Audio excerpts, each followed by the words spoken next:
ভারতকে আদৌ আসলে আমাদের সাথে সম্পর্ক স্বাভাবিক করতে চায় নাকি না, তারা এক ধরনের আমাদের স্বাভাবিক সাথে, কারণ করতে আমরা চায় এই হাসিনাকে রেখেই। জি। তারা হাসিনাকে তাদের মতো কথা বলতে দিবে একদিকে, আবার সে সম্পর্কও রাখতে যায়। এটা তো আসলে হয় না। শেখ হাসিনাকে ইন্ডিয়া কথা বলতে দিয়ে এক ধরনের মানে একটা বৈরী পরিবেশ তৈরি হয়েছে। সেই বৈরী পরিবেশটাকে আসলে ঠিক করার দায়-দায়িত্ব ইন্ডিয়ার। এই মুহূর্তে ভারতের সাথে আমাদের যে সম্পর্ক, তাদের বিমস্টেকে মাননীয় প্রধানমন্ত্রীকে আমন্ত্রণ, এবং সেটি হয়তো কিছুদিনের মধ্যে পরিষ্কার হওয়া যাবে শেষ পর্যন্ত মাননীয় প্রধানমন্ত্রী সেখানে যাচ্ছেন কিনা। তবে এরই মধ্যে বাংলাদেশ যে শক্ত অবস্থান নিয়েছে, যে অর্থাৎ নিজের দেশের স্বার্থ আগে, তারপর অন্যান্য বিষয়, সেই জায়গায় আমরা যদি একটু আসতেই চাই, শফিকুল আলম, আপনার দৃষ্টিতে কি মনে হয় যে বাংলাদেশের যে অবস্থানটি এই মুহূর্তে ভারতের সাথে, তাতে সামনে যে বিমস্টেকের সম্মেলনে মাননীয় প্রধানমন্ত্রীকে তারা আমন্ত্রণ জানিয়েছে, সেখানে যাবার ক্ষেত্রে সিদ্ধান্তটা আসলে আহ, কি হলে পরে হয়তো আমাদের জন্য আসলে ভালো হবে? না, বাংলাদেশ তো আসলে পরশুদিন যে স্টেটমেন্টটা দিল সেখানে তো অলমোস্ট বলেই দিয়েছে যে তারা সেখানে যাবে না। কেননা সত্যিকার অর্থে 5ই আগস্ট শেখ হাসিনাকে ইন্ডিয়া কথা বলতে দিয়ে এক ধরনের মানে আহ, একটা বৈরী পরিবেশ তৈরি হয়েছে। সেই বৈরী পরিবেশটাকে আসলে ঠিক করার দায়-দায়িত্ব ইন্ডিয়ার। আর আরেকটা জিনিস, প্রাইম মিনিস্টারকে যখন দাওয়াত করা হয় তখন তাকে দাওয়াত করা হয়েছিল যে উনি বিমস্টেকের চেয়ারম্যান হিসেবে, ওনাকে ইভেন বাংলাদেশের প্রাইম মিনিস্টার হিসেবে বলাও হয়নি। তা আপনি বিমস্টেকের চেয়ারম্যান হিসেবে যদি উনি ওইখানে যান, তাহলে সমস্যা যেটা হয় যে ওইখানে বিমস্টেকের আলাপগুলোই উনি করতে পারবেন। কেননা ওনার তখন আর একটা হলো, বিমস্টেকের যারা মেম্বার স্টেট তাদের থেকে ওনার এক ধরনের জানাতে হয় যে যে আমি ওইখানে যাচ্ছি, আমি এই প্রতিষ্ঠা এই গ্রুপিংটাকে রিপ্রেজেন্ট করব। তো এটাও তো ঠিক না। মানে ওনাকে যদি আপনি ফুল ভালোভাবেই প্রথমেই যদি দাওয়াত দিতেন যে বাংলাদেশের প্রাইম মিনিস্টার, আপনি একটা স্টেট ভিজিট করেন বায়োলেটারাল, আমরা অধীর আগ্রহে আপনার জন্য অপেক্ষা করছি। কেন ইন্ডিয়ার সবচাইতে বড় নেইবার, যদি আপনি ইকোনমিক সাইজ দিয়ে দেখেন, বাংলাদেশ হচ্ছে ইন্ডিয়ার সবচেয়ে বড়, এবং বাংলাদেশ আর ইন্ডিয়ার যে প্রায় 4,000-এর উপরে কিলোমিটার বর্ডার শেয়ার করে, অনেক 54টা নদী শেয়ার করে, অনেক বিষয়ে আমাদের সাথে তাদের হিস্টোরিক্যাল লিঙ্গুইস্টিক এক ধরনের বন্ধন আছে।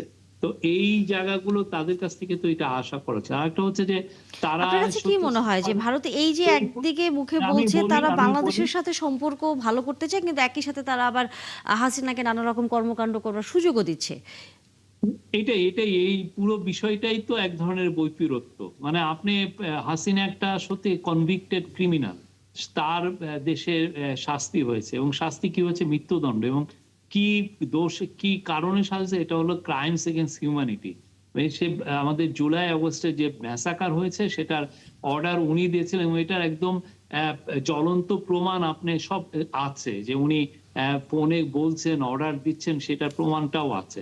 এবং সবচেয়ে বড় কথা, এটার যে ইনভেস্টিগেশন, এই ইনভেস্টিগেশন ইউএন ইনভেস্টিগেট করে দেখেছে যে ওনার রোলটা কি, একদম স্পষ্ট ভাবে এসছে ওনার রোল। তো এখন তাকে আপনি দিনের পর দিন কথা বলতে দিবেন, দিনের পর দিন তাকে বাংলাদেশ বিরোধী অ্যাক্টিভিটিস করতে দিবেন, তাকে দিয়ে বাংলাদেশের ভায়োলেন্সকে এক ধরনের ইনসাইটমেন্ট করা, সে ভায়োলেন্সকে ইনসাইট করবে সে, তাহলে তো বাংলাদেশের ক্ষেত্রে তো সত্যিকার অর্থে বাংলাদেশ অবশ্যই চায় ইন্ডিয়ার সাথে একটা ভালো সম্পর্ক। কিন্তু সম্পর্ক তৈরি করতে হলে তো কিছু কিছু জিনিস, আপনার কনফিডেন্স বিল্ডিং মেজার তো নিতে হয়। সেই জায়গাগুলো ইন্ডিয়ার বোঝা উচিত। কিন্তু আপনি যদি দেখেন ওদের ফর্মার অ্যাম্বাসেডররা, তারা বলছেন না এটা ঠিক করছেন না উনি, এটা খুব বাজে কাজ হলো, এই টাইপের এগুলা কথা বলে তো আসলে চলে না। এইগুলা কথা ডিপ্লোম্যাটিক সুলভ না। আপনি দেখবেন যে বাংলাদেশকে সাথে trust and confidence build up করতে হলে কি কি সমস্যা তৈরি হয়েছে সেগুলো দূরীভূত করতে হবে। বাংলাদেশের আপনি গত বছর আপনার কাছ থেকে একটু জানতে চাই, আপনার কাছে কি মনে হয় ভারতকে আদৌ আসলে আমাদের সাথে সম্পর্ক স্বাভাবিক করতে চায় নাকি না, তারা এক ধরনের আমাদের স্বাভাবিক সাথে, কারণ করতে আমরা চায় এই হাসিনাকে রেখেই। জি।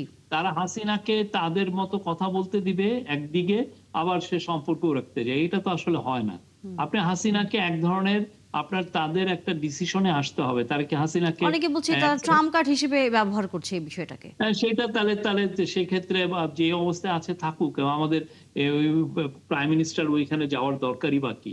আমরা তো তাদের সাথে ভালোই ট্রেড করছি। কিন্তু আপনি যদি আমাদের প্রাইম মিনিস্টারকে সেই রকম সম্মান দিতে চান, তাহলে এই কাজগুলো করতে হবে। সেটা বাংলাদেশের প্রেস রিলিজ গুলোতে স্পষ্ট এসছে। হাদির স্বীকৃত খুনিরা ওইখানে। আপনি মমতার কথা আপনার মনে আছে, মমতা যে একটা বক্তব্যে এই বিষয়টা নিয়ে কথাও বলেছেন। তো তাদেরকেও তো আপনি, ওদেরকেও তো আপনি পাঠাচ্ছেন না। আর প্লাস হচ্ছে যে বাংলাদেশ আর ইন্ডিয়ার যখনই সম্পর্ক হয়, দেখা যায় যে এই জিনিসগুলোকে বাংলাদেশের মানুষরা ওইখানে চিকিৎসা নেয়, এটা কি উইপেনাইজ করা হয়। বাংলাদেশের গার্মেন্টস ফ্যাক্টরিরা ইন্ডিয়ার ভিতর যে ট্রান্সশিপমেন্ট করে ইউরোপে তাদের হাই এন্ড গুডস গুলো পাঠায়, সেটাও দেখা যাচ্ছে উইপেনাইজ করে। তো বাংলাদেশের তো এই ক্ষেত্রে, বাংলাদেশ ইন্ডিয়ার সাথে অবশ্যই ভালো সম্পর্ক করতে চায়, কিন্তু এই হাসিনার আমলের মতো না। তারা চায় এটা একটা মর্যাদাপূর্ণ একটা সম্পর্ক হোক, সমতার ভিত্তিতে হোক। জি, এবে মোশাররফ হোসেন, এই সমতার ভিত্তি এবং মর্যাদার পূর্ণ একটি সম্পর্কের জায়গা বাংলাদেশ এখন শক্ত অবস্থানে আছে, বিশেষ করে ভারতের সাথে। সেই জায়গায় একটু জানতেই চাই, সামনের দিনগুলোতে এই সম্পর্ক আরেকটু সহজ করবার ক্ষেত্রে, কারণ এখন তো আসলে মোটামুটি আমরা বলতেই পারি যে বেশ ভালোই দূরত্ব আসলে তৈরি হয়েছে, কারণ তারা আমাদের অনেকটা অপছন্দনীয় কাজগুলোই বারবার আসলে করছে নানাভাবে। সামনের দিনগুলোতে এই জিনিসটি কমিয়ে আনার ক্ষেত্রে বর্তমান সরকারের আসলে পরিকল্পনার জায়গাটি যদি আমরা একটু আপনার কাছ থেকে জানি। না, দেখবেন ভারত আমাদের কিন্তু নিকটতম প্রতিদ্বন্দ্বী এবং ভারতের সাথে 3 দিক দিয়ে আমরা কিন্তু সীমানায় বেষ্টিত। সুতরাং আমরা যেটা বারবার বাংলাদেশের পক্ষ থেকে বলা হচ্ছে যে আমাদের মর্যাদা, সাম্য এবং সার্বভৌমত্বের ভিত্তিতে আমাদেরকে তাদেরকে মূল্যায়ন করতে হবে।